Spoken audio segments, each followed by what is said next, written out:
Joining me now, ahead of the president's signing, Florida Republican Congressman Byron Donalds. So first of all, I guess I ought to congratulate you for helping get this thing through Congress. Well, listen, it was a total team effort. We were led, obviously, by President Trump. He was very clear on the campaign trail and through this whole process, the things he wanted to see. And members of Congress, from Speaker Johnson to Leader Thune to all the members, everybody was really working hard to get this accomplished. I know it's a big piece of legislation. A lot of the tax stuff, we really got settled fairly early in this process. I think both House and Senate kind of knew where we were going when it came to tax policy, and I was in line with the president. What kind of held things up was how you deal with the spending side of this bill. But listen, this is a transformative piece of legislation. We are delivering on the promises that President Trump made to the American people. It is one big, beautiful bill, and soon it'll be one big, beautiful law. So I want to touch on some of the highlights and obviously the spending part of it is always going to be an issue, but on a couple of the better parts of the bill, you've got huge deductions for overtime pay and for tip income, up to $25,000 in tip income. You've got a tax break for seniors. Obviously, that should be completely eliminated for Social Security, but up to $6,000. That's a significant raise in that tax break. And then, of course, you've got the work requirements that will probably do a lot to help save Medicaid. Are you looking forward to running in your next election defending that vote? Of course, absolutely. I'll add one other thing that wasn't in that list. For the first time ever, there are tax credits for school choice. So Donald Trump is also the school choice president. That's in the package as well. But let's dig into the Medicaid piece, excuse me. What we said in this bill is that if you're a single able-bodied adult, that yes, you have to go to work for at least 80 hours a month. I mean, so we're talking 20 hours a week, either to have a job, be looking for a job, volunteering, or going to school.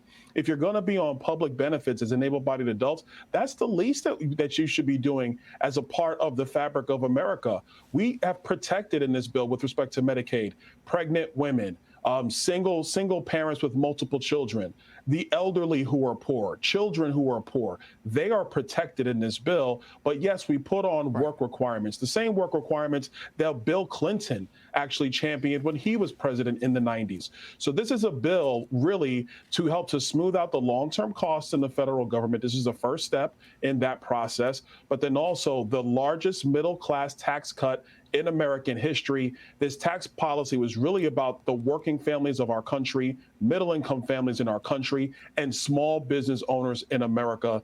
This policy works for everybody. So yeah, not only are we going to run on it, we're going to champion it, because if the Democrats had their way, they would have watched small business taxes go up on every business in America. They would have watched taxes go up on every middle-class family in America.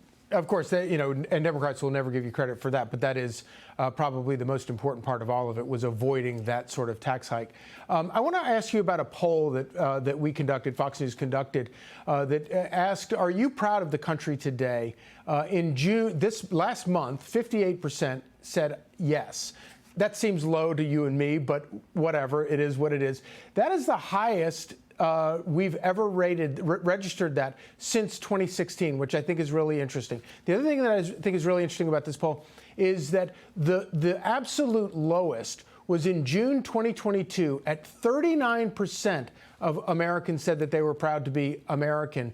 And that was dead in the middle of the Biden presidency. And the whole point of Biden's campaign in 2020 was he said he was going to unify the country.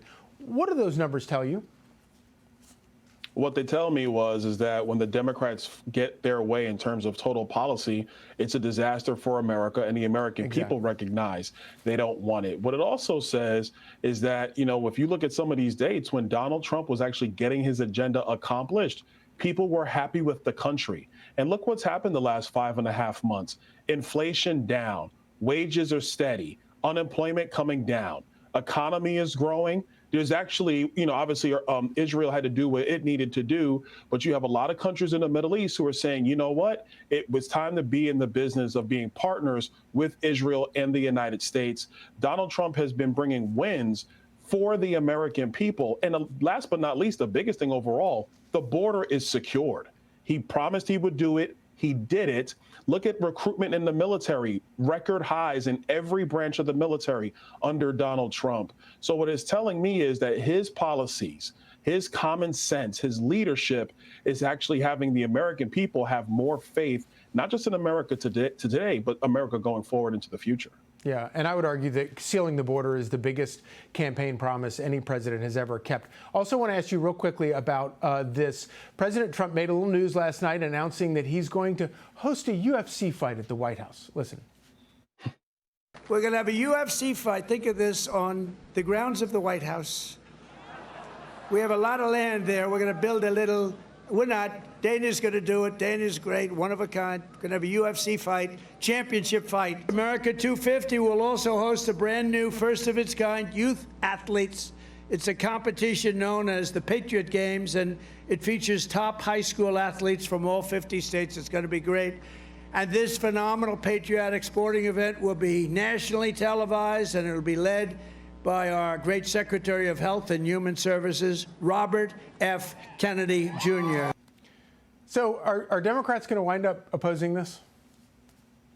They probably will, but that'll be stupid. First of all, the UFC fight on the White House lawn, I mean, that's cool, Mr. President, sign me up. I'm going to make sure I get there for that.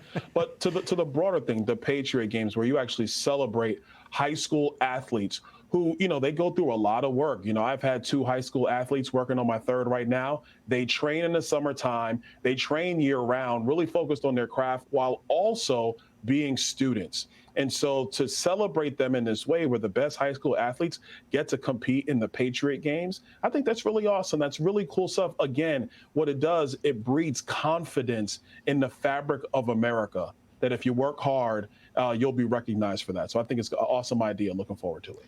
Yeah, and it's the most Trumpian thing I could possibly imagine. Congressman Byron Donalds, thank you so much for joining us. Thank you. Hey, Sean Hannity here. Hey, click here to subscribe to Fox News YouTube page and catch our hottest interviews and most compelling analysis. You will not get it anywhere else.